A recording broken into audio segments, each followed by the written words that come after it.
Достор, келе бүгүн оң рулдуу машинелер боюнча кеп кылалы. Баса руль дегенде кыргызчасы кандай болот, ким билсе айтып койгулачы суранычы. Эгер мурда ушу бажы биримдигине биз кире электен мурда Кыргызстанга ушу Япониядан абдан көп сонун жакшы сапаттагы жаңы эң негизгиси арзан унаалар келчү эле. $3000 сонун чек-чеген Фиттерди, Субаруларды, Тойоталарды алса болот эле. Эми негизи мамлекет ушу элдин канчалык унаа көп алса, унаа көп алганына жакшы шарттарды түзүп бериш керек да. Анткени унаасы бар адам жумушсуз отурбайт. Ал сөзсүз түрдө же такси жумушун кылат, жүк ташыйт, водитель болуп иштейт, өзүнүн жумуштарын тез бүтүрөт. Негизи жумуштарын ушу ылдам, эффективдүү бүтүргөнгө чоң бир жакшы бир инструмент да бул машина. Эгер бүгүн ушу жумушсуздук аябай чоң бир орчундуу бир орун алып жаткан убакытта, экономикабыз ушу жай өсүп жаткан убакта адамдар канчалык көп машинеге ээ болсо, ошончолук экономика бат өнүгүп, адамдардын жумушу батыраак бүтүп, көбүрөөк дагы бир ишмердүүлүк кылып, адамдар өзүнүн курсагын өзүлөрү тойгузмак. Ошондуктан мамлекет аракет кылыш керек. Канчалык адамдар көп машина алса, ошончо жакшы болот. Анан көп алуу үчүн албетте машинелердин баалары түшүш керек. Азыр албетте келип атат, Дубайдан келип атат, электрический машиналар Кытайдан келип атат. Бирок алардын баасы кымбат болуп атпайбы? Кореядан келип атат азыр, Hyundai Sonata, Kia дегендердин баары тең. Бирок алардын баары баасы $10,000 жогору. Эми аны анча-мынча колунда баарлары эле ала албаса, көбүнчө ушу тартыш жөнүндөгү тартыш болгон жарандарыбыз тилекке каршы машина алуу мүмкүнчүлүгү жок мурдагыдай. Эски машиналер дагы, Fitter дагы азыр $6,000 өйдө болуп калган да.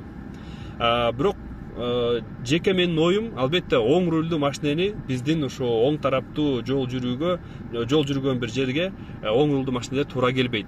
Бул жол коопсуздугу тарабынан карасак дагы туура эмес. Анткени мен өзүм дагы убагында ошо оң рулдуу унааларды айдагам. Обгонго чыкканда, шаардын ичинен повороттордо абдан ыңгайсыз, абдан кооптуу да. Анан статистиканы да биздикилер санаганда, жазганда айтып атпайбы? Эң көп ушу аварияга көбүнчө ушу оң рулдуу машинелер түшөт экен депчи. Бирок бул статистиканы мындай караш керек да. Оң рулдуу машинелердин ичинен арасынан канча процент ДТПга түштү, соң рулдуу автоунаалар өзүнчө канча ДТПга түштү, процентном соотношении да. Анан ошондо статистика туура болот. Эгерде жалпы ушул ДТПлардын арасынан эң көп ушу оң рулдуу машинелер түшөт экен дей турган болсок, анда туура эмес болуп калат. Анткени жалпы ушу унаалардын санынын ичинен оң рулдуу машинелер албетте өтө чоң бир процент ээлейт. Менин оюмча бир 30-40% бер жагы эле болсо керек. Бул статистика туура эмес.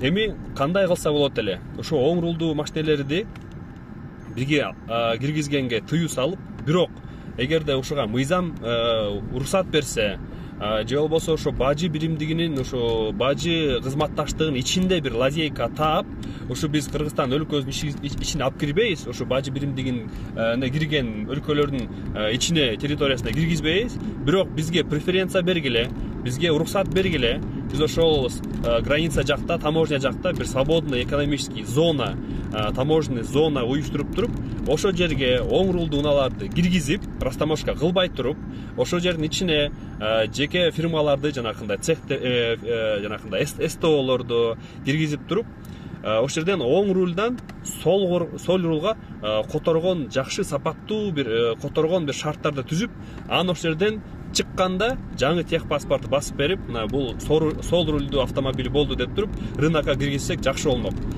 $3,000 балким бир жаңы машина алып келсек аукциондон, аны которгону менен $1,000, $1,500 болсо, ошондо деле арзан болуп атпайбы? $4,000, $4,500, $5,000 сонун машиналар кирет эле.